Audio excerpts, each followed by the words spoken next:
Stave 1. Marley's Ghost.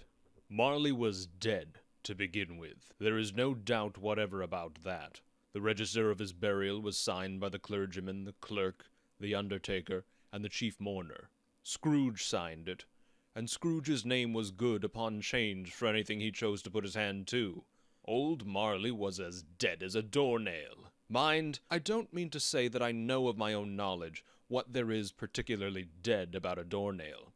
I might have been inclined myself to regard a coffin nail as the deadest piece of ironmongery in the trade, but the wisdom of our ancestors is in the simile, and my unhallowed hands shall not disturb it, or the country's done for.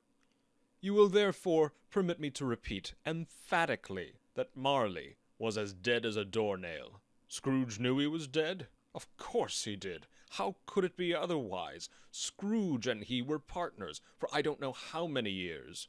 Scrooge was his sole executor, his sole administrator, his sole assign, his sole residuary legatee, his sole friend, and his sole mourner. And even Scrooge was not so dreadfully cut up by the sad event, but that he was an excellent man of business on the very day of the funeral, and solemnized it with an undoubted bargain. The mention of Marley's funeral brings me back to the point I started from. There is no doubt that Marley was dead. This must be distinctly understood, or nothing wonderful can come of the story I am about to relate. If we were not perfectly convinced that Hamlet's father died before the play began, there would be nothing more remarkable in his taking a stroll at night in an easterly wind upon his own ramparts than there would be in any other middle-aged gentleman rashly turning out after dark in a breezy spot, say St. Paul's churchyard, for instance, literally to astonish his son's weak mind. Scrooge never painted out old Marley's name. There it stood, years afterwards, above the warehouse door, Scrooge and Marley. The firm was known as Scrooge and Marley. Sometimes people new to the business called Scrooge Scrooge, and sometimes Marley. But he answered to both names. It was all the same to him. Oh, but he was a tight-fisted hand at the grindstone, Scrooge. A squeezing, wrenching, grasping, scraping, clutching, covetous old sinner, hard and sharp as flint, from which no steel had ever struck out generous fire, secret and self-contained and solitary as an oyster. The cold within him froze his old features, nipped his pointed nose, shriveled his cheek, stiffened his gait, made his eyes red, his thin lips blue, and spoke out shrewdly in his grating voice. A frosty rime was on his head, and on his eyebrows, and his wiry chin. He carried his own low temperature always about with him. He iced his coffee in the dog days, and didn't thaw it 1 degree at Christmas. External heat and cold had little influence on Scrooge. No warmth could warm, no wintry weather chill him. No wind that blew was bitterer than he, no falling snow was more intent upon its purpose, no pelting rain less open to entreaty. Foul weather didn't know where to have him. The heaviest rain and snow and hail and sleet could boast of the advantage over him in only one respect. They often came down handsomely, and Scrooge never did. Nobody ever stopped him in the street to say with gladsome looks, "My dear Scrooge, how are you? When will you come to see me?" No beggars implored him to bestow a trifle. No children asked him what it was o'clock. No man or woman ever once in all his life inquired the way to such and such a place of Scrooge. Even the blind men's dogs appeared to know him, and when they saw him coming on, would tug their owners into doorways and up courts, and then would wag their tails as though they said, "No eye at all is better than an evil eye, dark master." But what did Scrooge care? It was the very thing he liked. To edge his way along the crowded paths of life, warning all human sympathy to keep its distance, was what the knowing ones call nuts to Scrooge. Once upon a time, of all the good days in the year, on Christmas Eve, old Scrooge sat busy in his counting-house. It was cold, bleak, biting weather, foggy withal, and he could hear the people in the court outside go wheezing up and down, beating their hands upon their breasts, and stamping their feet upon the pavement stones to warm them. The city clocks had only just gone 3, but it was quite dark already. It had not been light all day, and candles were flaring in the windows of the neighboring offices like ruddy smears upon the palpable brown air. The fog came pouring in at every chink and keyhole, and was so dense without that although the court was of the narrowest, the houses opposite were mere phantoms. To see the dingy cloud come drooping down, obscuring everything, one might have thought that nature lived hard by, and was brewing on a large scale. The door of Scrooge's counting-house was open that he might keep his eye upon his clerk, who in a dismal little cell beyond, a sort of tank, was copying letters. Scrooge had a very small fire, but the clerk's fire was so very much smaller that it looked like one coal. But he couldn't replenish it, for Scrooge kept the coal box in his own room, and so surely as the clerk came in with the shovel, the master predicted that it would be necessary for them to part. Wherefore the clerk put on his white comforter, and tried to warm himself at the candle, in which effort, not being a man of strong imagination, he failed. "A Merry Christmas, Uncle! God save you!" cried a cheerful voice. It was the voice of Scrooge's nephew, who came upon him so quickly that this was the first intimation he had of his approach. "Bah!" said Scrooge. "Humbug!" He had so heated himself with rapid walking in the fog and frost, this nephew of Scrooge's, that he was all in a glow. His face was ruddy and handsome, his eyes sparkled, and his breath smoked again. "Christmas a humbug, Uncle!" said Scrooge's nephew. "You don't mean that, I am sure." "I do," said Scrooge. "Merry Christmas! What right have you to be merry? What reason have you to be merry? You're poor enough." "Come then," returned the nephew gaily. "What right have you to be dismal? What reason have you to be morose? You're rich enough." Scrooge, having no better answer ready on the spur of the moment, said, "Bah!" again, and followed it up with, "Humbug!" "Don't be cross, Uncle," said the nephew. "What else can I be," returned the uncle, "when I live in such a world of fools as this? Merry Christmas! Out upon Merry Christmas!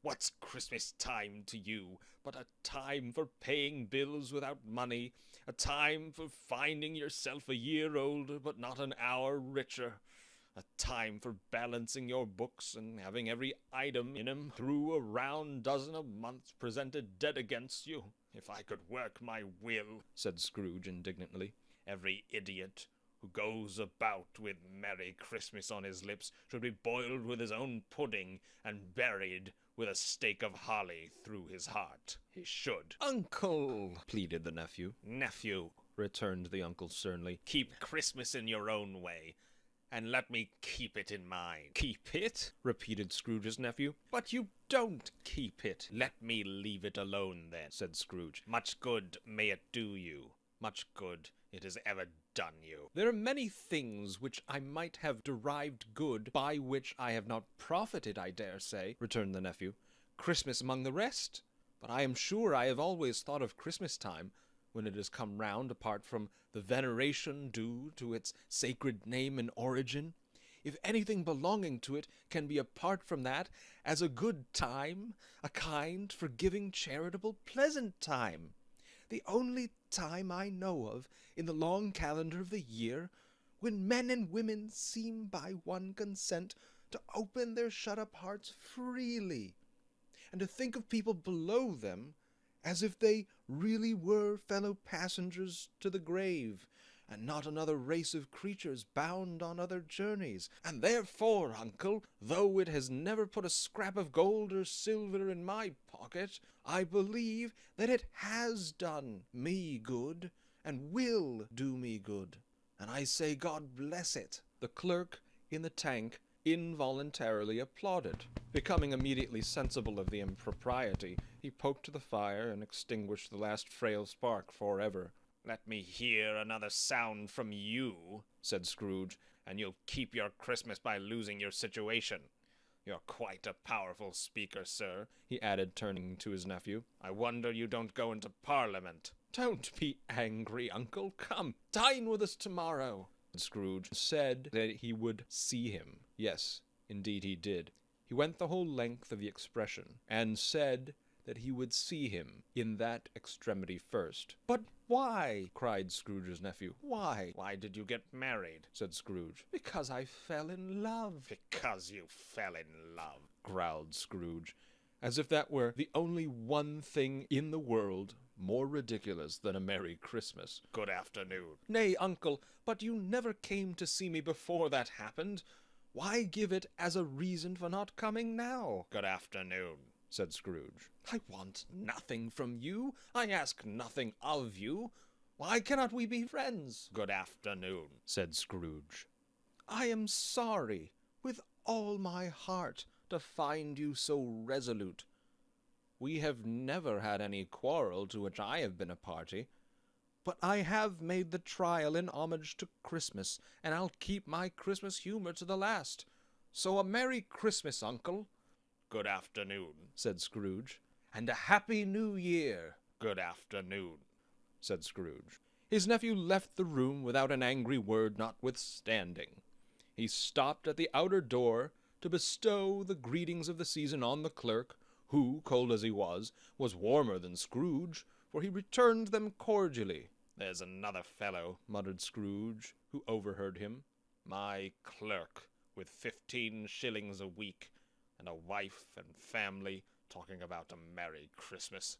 I'll retire to Bedlam." This lunatic, in letting Scrooge's nephew out, had let 2 other people in.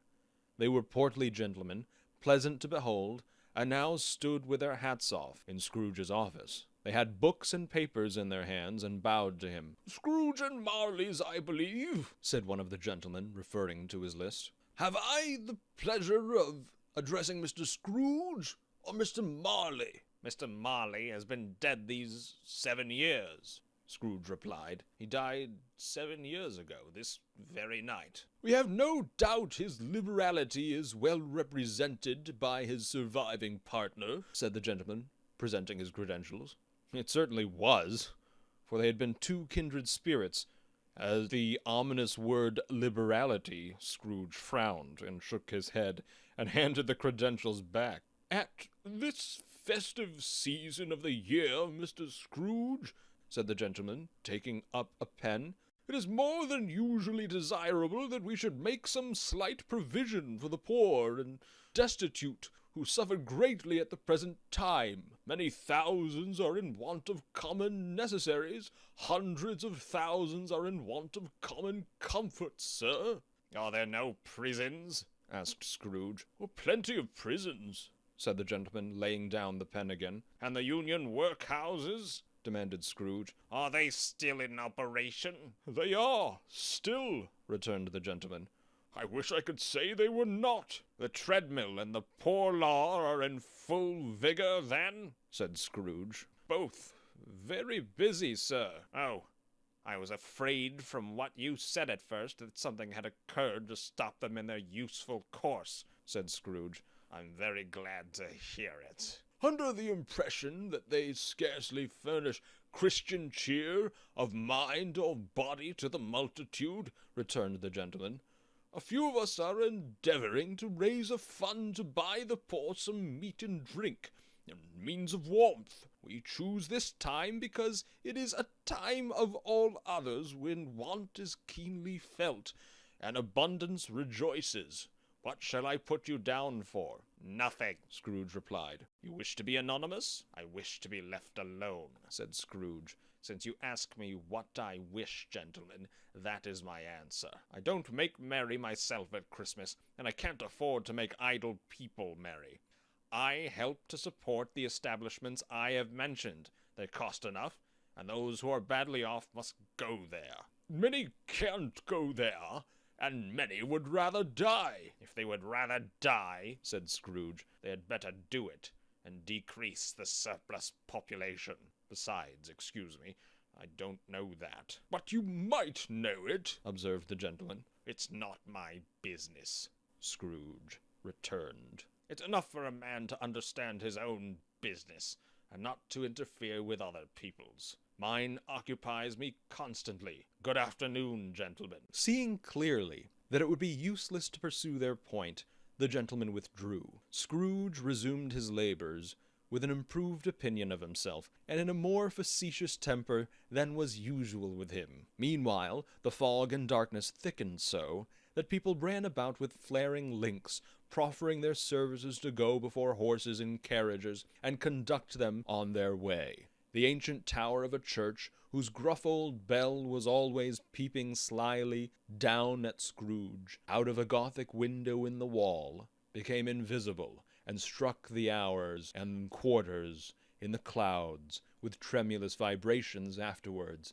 as if its teeth were chattering in its frozen head up there. The cold became intense. In the main street, at the corner of the court, some laborers were repairing the gas pipes, and had lighted a great fire in a brazier, round which a party of ragged men and boys were gathered, warming their hands and winking their eyes before the blaze in rapture. The water plug being left in solitude, its overflowing suddenly congealed and turned to misanthropic ice. The brightness of the shops where holly sprigs and berries crackled in the lamp heat of the windows made pale faces ruddy as they pleased. Poulterers' and grocers' trades became a splendid joke, a glorious pageant, with which it was next to impossible to believe that such dull principles as bargain and sale had anything to do. The Lord Mayor, in the stronghold of the mighty mansion house, gave orders to his 50 cooks and butlers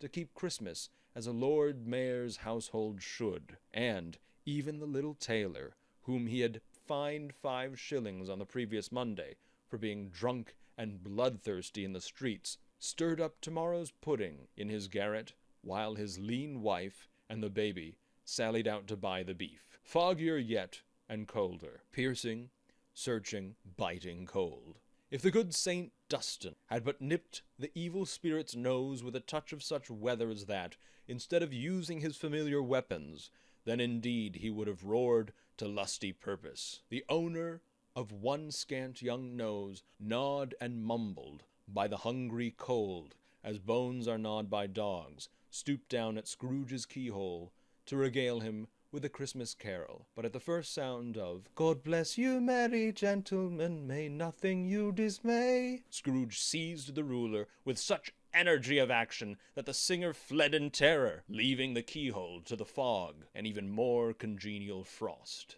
At length the hour of shutting up the counting-house arrived. With an ill will, Scrooge dismounted from his stool and tacitly admitted the fact to the expectant clerk in the tank, who instantly snuffed out his candle and put on his hat. "You'll want all day tomorrow, I suppose," said Scrooge. "If quite convenient, sir." "It's not convenient," said Scrooge, "and it's not fair. If I was to stop half a crown for it, you'd think yourself ill-used, I'll be bound." The clerk smiled faintly. "And yet," said Scrooge, "you don't think me ill-used when I pay a day's wages for no work." The clerk observed that it was only once a year. "A poor excuse for picking a man's pocket every 25th of December," said Scrooge, buttoning his great coat to the chin. "But I suppose you must have the whole day. Be here all the earlier next morning." The clerk promised that he would, and Scrooge walked out with a growl. The office was closed in a twinkling, and the clerk, with the long ends of his white comforter dangling below his waist, for he boasted no great coat, went down a slide on Cornhill, at the end of a lane of boys 20 times, in honor of its being Christmas Eve, and then ran home to Camden Town, as hard as he could pelt, to play at Blind Man's Bluff. Scrooge took his melancholy dinner in his usual melancholy tavern, and having read all the newspapers, and beguiled the rest of the evening with his banker's book, went home to bed. He lived in chambers which had once belonged to his deceased partner. They were a gloomy suite of rooms, in a lowering pile of building up a yard, where it had so little business to be, that one could scarcely help fancying it must have run there when it was a young house, playing at hide-and-seek with other houses, and forgotten the way out again. It was old enough now, and dreary enough, for nobody lived in it but Scrooge, the other rooms being all let out as offices. The yard was so dark that even Scrooge, who knew its every stone, was fain to grope with his hands. The fog and frost so hung about the black old gateway of the house that it seemed as if the genius of the weather sat in mournful meditation on the threshold. Now, it is a fact that there was nothing at all particular about the knocker on the door, except that it was very large. It is also a fact that Scrooge had seen it night and morning during his whole residence in that place. Also, that Scrooge had as little of what is called fancy about him as any man in the city of London, even including, which is a bold word, the corporation, aldermen, and livery. Let it also be borne in mind that Scrooge had not bestowed one thought on Marley since his last mention of his 7 years dead partner that afternoon. And then, let any man explain to me, if he can, how it happened that Scrooge, having his key in the lock of the door, saw in the knocker, without its undergoing any intermediate process of change, not a knocker, but Marley's face. It was not in impenetrable shadow, as the other objects in the yard were, but had a dismal light about it, like a bad lobster in a dark cellar. It was not angry or ferocious, but looked at Scrooge as Marley used to look, with ghostly spectacles turned up on its ghostly forehead. The hair was curiously stirred, as if by breath or hot air, and though the eyes were wide open, they were perfectly motionless. That, and its livid color, made it horrible. But its horror seemed to be in spite of the face, and beyond its control, rather than a part of its own expression. As Scrooge looked fixedly at this phenomenon, it was a knocker again. To say that he was not startled, or that his blood was not conscious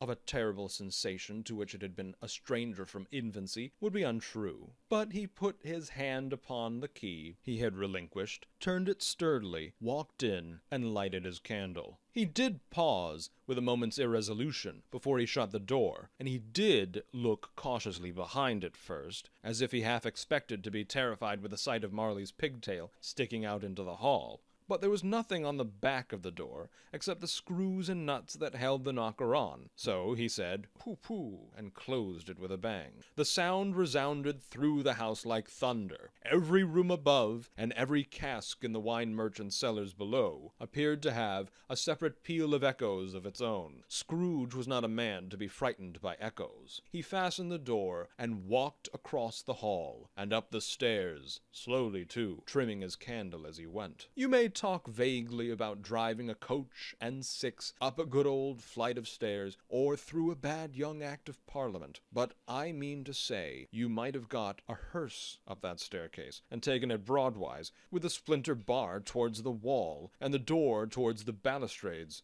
and done it easy. There was plenty of width for that, and room to spare, which is perhaps the reason why Scrooge thought he saw a locomotive hearse going on before him in the gloom. Half a dozen gas lamps out of the street wouldn't have lighted the entry too well, so you may suppose that it was pretty dark with Scrooge's dip. Up Scrooge went, not caring a button for that. Darkness is cheap, and Scrooge liked it. But before he shut his heavy door, he walked through his rooms to see that all was right. He had just enough recollection of the face to desire to do that. Sitting room, bedroom, lumber room, all as they should be. Nobody under the table, nobody under the sofa, a small fire in the grate, spoon and basin ready, and the little saucepan of gruel. Scrooge had a cold in his head upon the hob. Nobody under the bed, nobody in the closet, nobody in his dressing gown, which was hanging up in a suspicious attitude against the wall. Lumber room as usual. Old fire guard,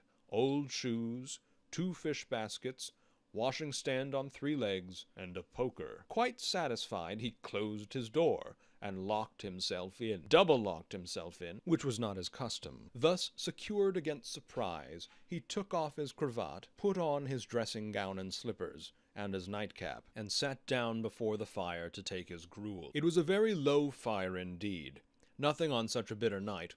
He was obliged to sit close to it and brood over it before he could extract the least sensation of warmth from such a handful of fuel. The fireplace was an old one, built by some Dutch merchant long ago, and paved all round with quaint Dutch tiles designed to illustrate the scriptures. There were Cains and Abels, Pharaoh's daughters, queens of Sheba, angelic messengers descending through the air on clouds like featherbeds, Abrahams, Belshazzars, apostles, putting off to sea in butterboats, hundreds of figures to attract his thoughts. And yet that face of Marley, 7 years dead, came like the ancient prophet's rod, and swallowed up the whole. If each smooth tile had been blank at first, with power to shape some picture on its surface from the disjointed fragments of his thoughts, there would have been a copy of old Marley's head on every one.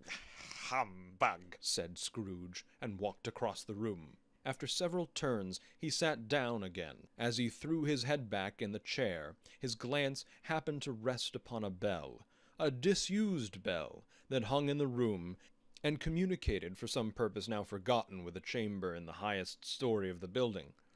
It was with great astonishment and with a strange, inexplicable dread that as he looked he saw this bell begin to swing. It swung so softly in the outset that it scarcely made a sound, but soon it rang out loudly, and so did every bell in the house.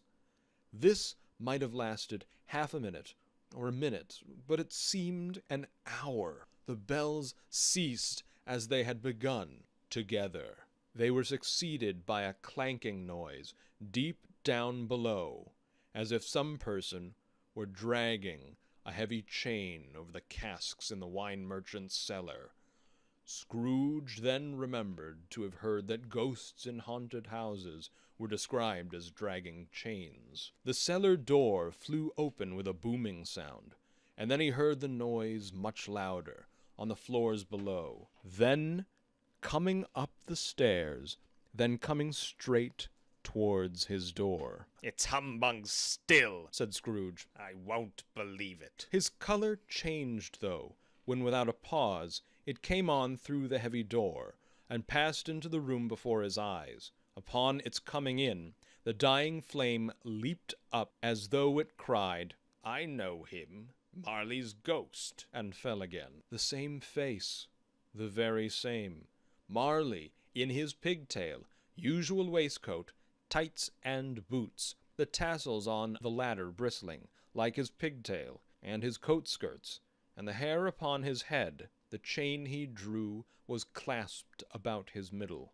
It was long and wound about him like a tail, and it was made, for Scrooge observed it closely, of cash boxes, keys, padlocks, ledgers, deeds, and heavy purses wrought in steel. His body was transparent, so that Scrooge, observing him, and looking through his waistcoat, could see the 2 buttons on his coat behind. Scrooge had often heard it said that Marley had no bowels, but he had never believed it until now. No, nor did he believe it even now, though he looked the phantom through and through, and saw it standing before him, though he felt the chilling influence of its death-cold eyes, and marked the very texture of the folded kerchief bound about its head and chin, which wrapper he had not observed before. He was still incredulous, and fought against his senses. "How now?" said Scrooge, caustic and cold as ever. "What do you want with me?" Much. Marley's voice, no doubt about it. "Who are you?" Ask me who I was. "Who were you then?" said Scrooge, raising his voice. "You're particular for a shade." He was going to say to a shade, but substituted this as more appropriate. In life, I was your partner, Jacob Marley. Can you sit down? asked Scrooge, looking doubtfully at him. I can. Do it then. Scrooge asked the question because he didn't know whether a ghost so transparent might find himself in a condition to take a chair, and felt that in the event of its being impossible it might involve the necessity of an embarrassing explanation. But the ghost sat down on the opposite side of the fireplace, as if he were quite used to it. You don't believe in me. Observed the ghost. I don't. What evidence would you have of my reality beyond that of your senses? I don't know. Said Scrooge. Why do you doubt your senses? Because, Said Scrooge. a little thing affects them. A slight disorder of the stomach makes them cheats. You may be an undigested bit of beef, a blot of mustard, a crumb of cheese, a fragment of an underdone potato. There's more of gravy than of grave about you, whatever you are. Scrooge was not much in the habit of cracking jokes, nor did he feel in his heart by any means waggish then. The truth is that he tried to be smart as a means of distracting his own attention and keeping down his terror, for the spectre's voice disturbed the very marrow in his bones. To sit staring at those fixed glazed eyes in silence for a moment would play, Scrooge felt, the very deuce with him. There was something very awful, too, in the spectre's being provided with an infernal atmosphere of its own. Scrooge could not feel it himself, but this was clearly the case. For though the ghost sat perfectly motionless, its hair and skirts and tassels were still agitated as by the hot vapor from an oven. You see this toothpick? Said Scrooge, returning quickly to the charge for the reason just assigned, and wishing, though it were only for a second, to divert the vision's stony gaze from himself. I do. Replied the ghost. You're not looking at it. Said Scrooge. But I see it, Said the ghost. notwithstanding. Well, Returned Scrooge. I have but to swallow this and be for the rest of my days persecuted by a legion of goblins, all of my own creation. Humbug, I tell you, humbug. At this, the spirit raised a frightful cry, and shook its chain with such a dismal and appalling noise that Scrooge held on tight to his chair to save himself from falling in a swoon. But how much greater was this horror when the phantom, taking off the bandage round its head, as if it were too warm to wear indoors, its lower jaw dropped down upon its breast. Scrooge fell upon his knees and clasped his hands before his face. Mercy, He said, dreadful apparition, why do you trouble me? Man of the worldly mind, replied the ghost. do you believe in me or not? I do, Said Scrooge. I must. But why do spirits walk the earth, and why do they come for me? It is required of every man The ghost returned. that the spirit within him should walk abroad among his fellow men and travel far and wide. And if that spirit goes not forth in life, it is condemned to do so after death. It is doomed to wander through the world. Oh, woe is me, and witness what it cannot share, but might have shared on earth and turned to happiness. Again the spectre raised a cry and shook its chain and wrung its shadowy hands. You are fettered. Said Scrooge, trembling. Tell me why. I wear the chain I forged in life. Replied the ghost. I made it link by link, and yard by yard. I girded it on of my own free will, and of my own free will I wore it. Is its pattern strange to you? Scrooge trembled more and more. Or would you know, Pursued the ghost, the weight and length of the strong coil you bear yourself? It was as full, as heavy, and as long as this 7 Christmas Eves ago. You have labored on it since. It is a ponderous chain. Scrooge glanced about him on the floor in the expectation of finding himself surrounded by some 50 or 60 fathoms of iron cable, but he could see nothing. Jacob, He said imploringly, old Jacob Marley, tell me more. Speak comfort to me, Jacob. I have none to give, the ghost replied. It comes from other regions, Ebenezer Scrooge, and is conveyed by other ministers to other kinds of men. Nor can I tell you what I would. A very little more is all permitted to me. I cannot rest. I cannot stay. I cannot linger anywhere. My spirit never beyond counting marks. In life, my spirit never roved beyond the narrow limits of our money changing home. And weary journeys lie before me. It was a habit with Scrooge, whenever he became thoughtful, to put his hands in his breeches pockets. Pondering on what the ghost had said, he did so now, but without lifting up his eyes or getting off his knees. You must have been very slow about it, Jacob, Scrooge observed in a businesslike manner, though with humility and deference. Slow, the ghost repeated. 7 years dead, mused Scrooge. and traveling all the time. the whole time. Said the ghost. No rest, no peace. Incessant torture and remorse. You travel fast? Said Scrooge. On the wings of the wind. Replied the ghost. You might have got over a great quantity of ground in 7 years. Said Scrooge.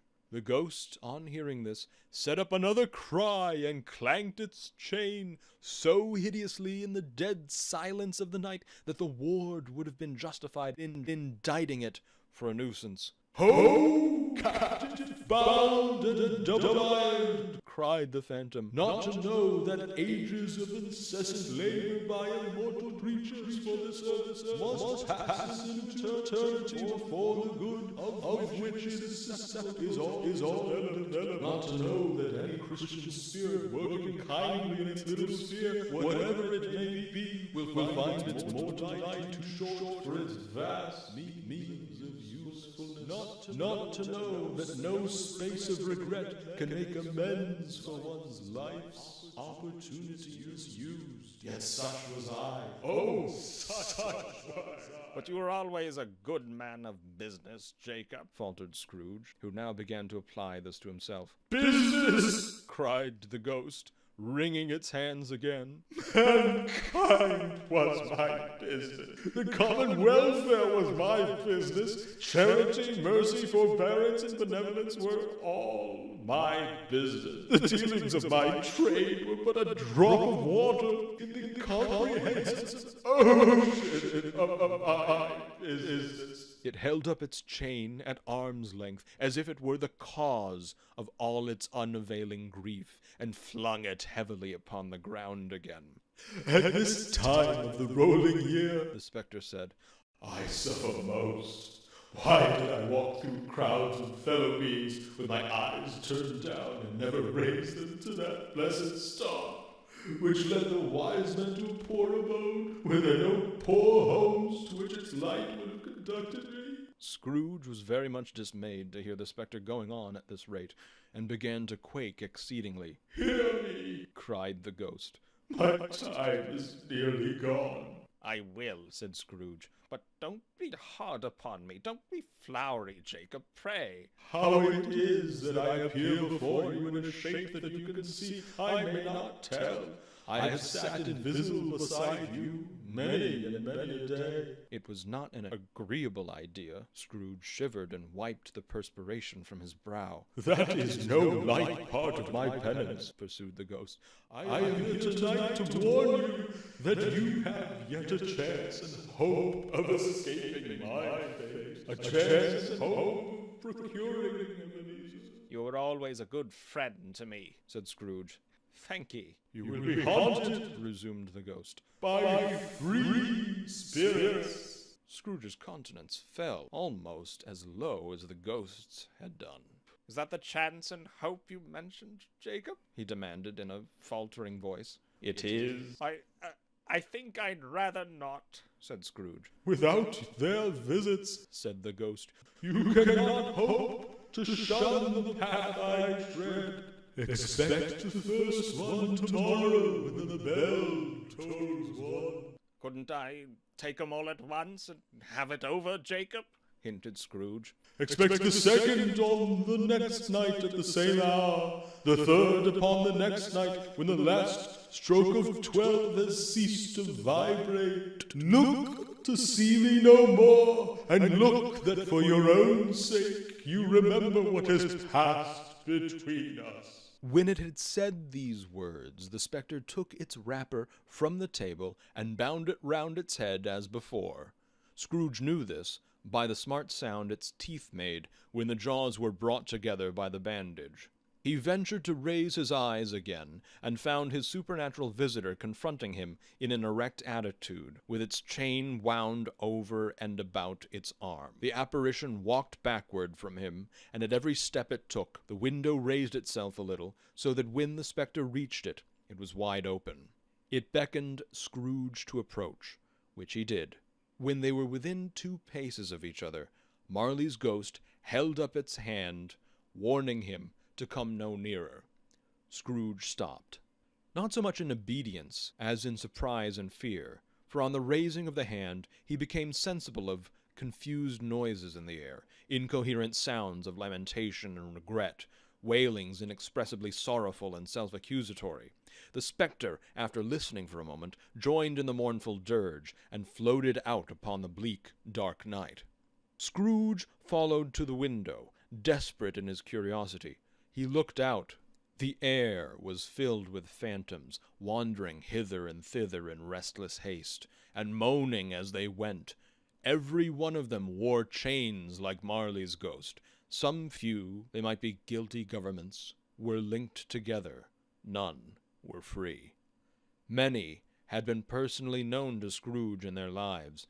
He had been quite familiar with one old ghost, in a white waistcoat, with a monstrous iron safe attached to its ankle, who cried piteously at being unable to assist a wretched woman with an infant whom it saw below upon a doorstep. The misery with them all was clearly that they sought to interfere for good in human matters, and had lost the power forever. Whether these creatures faded into mist, or mist enshrouded them, he could not tell. But they and their spirit voices faded together, and the night became as it had been when he walked home. Scrooge closed the window and examined the door by which the ghost had entered. It was double-locked, as he had locked it with his own hands, and the bolts were undisturbed. He tried to say "humbug," but stopped at the first syllable. And being from the emotion he had undergone, or the fatigues of the day, or his glimpse of the invisible world, or the dull conversation of the ghost, or the lateness of the hour, much in need of repose, went straight to bed, without undressing, and fell asleep upon the instant.